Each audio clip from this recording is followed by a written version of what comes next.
Puno ng kasiyahan sa pagdiriwang ng taunang Niyog-Niyogang Festival sa lalawigan ng Quezon. Tampok dito ang kultura, musika at ang pagkakaisa ng komunidad. Yan ang ulat ni Ice Martinez. Nagsimula na ang taunang Niyog-Niyogang Festival sa Quezon Province. Selebrasyon ito para kilalanin at bigyang parangal ang mga magsasaka at higit pang palakasin ang turismo ng lalawigan. Nananatiling ang niyog ang pangunahing kabuhayan ng mga taga-Quezon. Sa pangunguna ni Governor Helen Tan kasama si Department of Tourism Calabarzon Regional Director Marites Castro, formal nang binuksan ang 2025 Niyog-Niyogang Festival sa Lucena City. May 39 na engranding agri-tourism booth na nilikha ng bawat bayan at lungsod sa Capitol Grounds. Tampok rin ang iba't ibang produkto na gawa sa o naglalaman ng niyog, isang cultural staple ng bawat bayan sa Quezon Province. Kabilang na dyan ang kalamay, uraro, cocoa wine, coconut vinegar, lambanog, cocoa jam, bagoong sagata, puto pao at marami pang iba. Ice Martinez para sa Pambansang TV sa Bagong Pilipinas.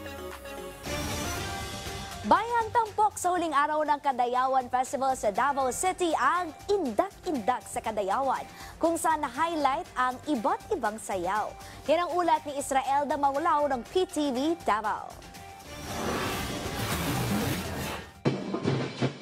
Matagumpay ang selebrasyon ng Indak-Indak at Pamulak ng Kadayawan Festival 2025 dito sa Davao City. Kinagiliwan ng mga lokal at foreign tourist ang mga magagarang float na nakaparada sa Pamulak Festival mula Rojas Street hanggang San Pedro Square. At ang init ng kompetisyon sa Indak-Indak sa Kadayawan. Pasaro alas 6 pa lamang ng umaga, nakaabang up, excited na para makisaya ang lahat. Maaga rin ang presensya ng Public Safety and Security Officers o PSSO. Mahigpit ang naging security measures na ipinapatupad. Masusing sinisiyasat ang mga bag at gamit ng mga manonood kasama ang mga kapulisan bago makapasok sa San Pedro Square. At sa pagsimula ng pagparada ng mga float, iba't ibang disenyo ang makikita na kinamangha ng mga turista. May mga disenyong puno ng mga bulaklak, merong malalaking agila at ang pakpak nitong kumakaway sa mga manonood. At hindi magpapahuli ang hari ng prutas na durian na isa rin sa dinadayong prutas tuwing Kadayawan Festival 2025.